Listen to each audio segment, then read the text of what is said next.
आज हम subject design of RCC structure के अंतर्गत लेक्चर 52 में limit state method of design as per I code 456/2000 के अनुसार लिमिट स्टेट ऑफ सर्विसिबिलिटी के बारे में बताएंगे। इसके पहले हमने लिमिट स्टेट ऑफ कोलैप्स को पूरा किया।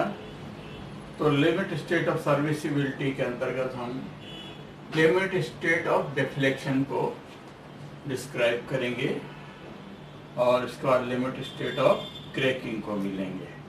तो लिमिट स्टेट ऑफ डिफ्लेक्शन में शॉर्ट टर्म डिफ्लेक्शन को डिस्क्राइब करेंगे और इसके बाद लॉन्ग टर्म डिफ्लेक्शन को आपको जानकारी देंगे। तो शॉर्ट टर्म डिफ्लेक्शन को कैसे थ्योरेटिकली कैलकुलेट करेंगे, हमें स्ट्रेंथ ऑफ मटेरियल में भी फार्मूले देख चुके हैं। तो अगर सिंपली सपोर्टेड बीम है और सेंटर पर पॉइंट लोड P लगा है और स्पान टोटल स्पान L है और ये सेंटर पर लगा है L/2 है ये सेंटर इस सपोर्ट से, तो इसके लिए मैक्सिमम डिफ्लेक्शन जो है PL/Q/48 EI होता है और मैक्सिमम बेंडिंग मोमेंट PL/4 होता है। अगर simply supported beam of span L जो है UDL W per unit length हो तो इसके लिए मैक्सिमम डिफ्लेक्शन 5WL4/384 EI होता है और मैक्सिमम मोमेंट WL²/8 होता है। थर्ड केस है, अगर कैंटिलीवर है ऑफ स्पान L है और पॉइंट लोड लगा है एट द एंड P, तो मैक्सिमम डिफ्लेक्शन होता है PL/Q/3 EI। और अगर कैंटिलीवर बीम है ऑफ स्पान L है तो इसमें UDL W लगा है पर यूनिट लेंथ, तो इसमें मैक्सिमम डिफ्लेक्शन WL/4/8 EI होगा और मैक्सिमम मोमेंट WL²/2 होगा।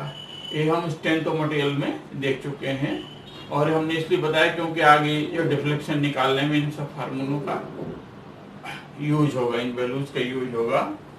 तो here P and W are the design load है। ये P और L जो है, P और W जो है ये डिजाइन लोड है। डिजाइन लोड या इसको फैक्टर लोड भी बोलते हैं। H पर आई स्कोर 456/2000 के टेबल 18 पर, टेबल 18 है ये, टेबल 18 में जो है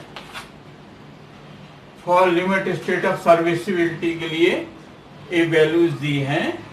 पार्शियल सेफ्टी फैक्टर लोडिंग के लिए जब डेड लोड, लाई लोड, बेंड लोड में पार्शियल सेफ्टी फैक्टर कितना लेंगे वो ये वैल्यू इसमें दी हुई है टेबल नंबर 18 में। और एनेक्सर C में जो है, एनेक्सर C जो है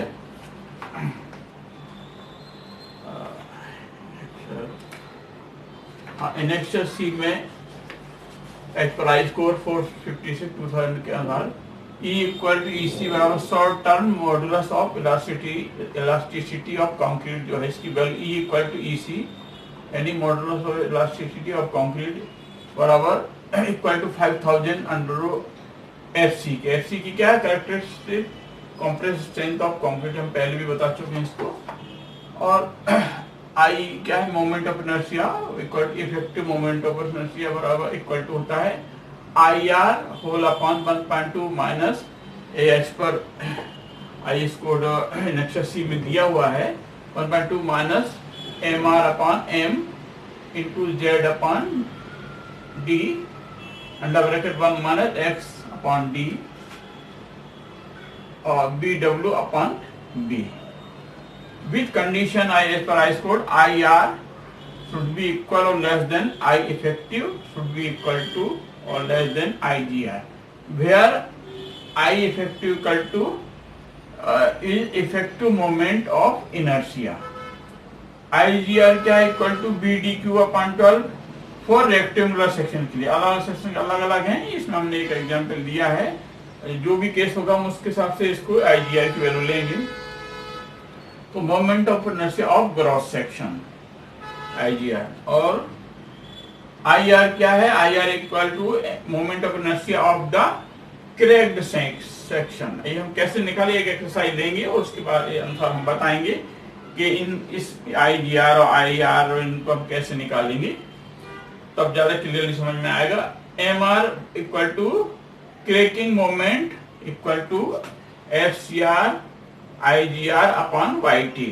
यहाँ भी है ICR equal to 0.7 under root FCK equal to tensile strength of concrete. यहाँ समझना फर्क FCR और FC के दोनों में डिफरेंस है।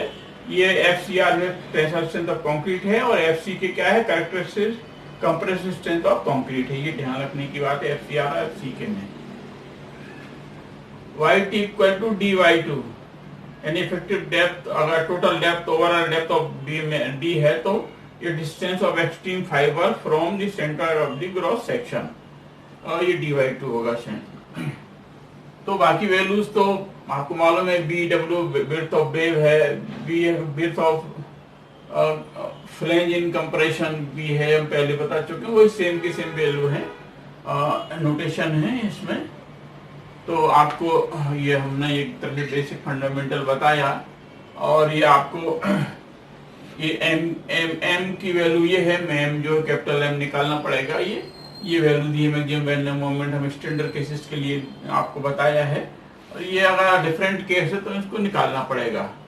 तो आपको ये जरूर समझ में आया होगा। आगे ये इन सबको आपको याद रखना पड़ेगा और इसको समझना पड़ेगा, तब आपको आगे जो है बताएंगे, जो deflection for single reinforcement beam, double reinforced beam, continuous beam, flange beam, इन सब केसेस के लिए हम अलग अलग इसको एक्सरसाइज लेके और कैसे निकालें इसको हम बताएंगे। तो आपको ये लेक्चर जरूर पसंद आया होगा, तो इसको लाइक करें, स्टूडेंट को शेयर करें ताकि उनको इसका लाभ मिले। चैनल को सब्सक्राइब करें, बेल बटन को प्रेस करें ताकि जो भी वीडियो हम डालें तत्काल आपको इसकी जानकारी मिले। Okay, thanks.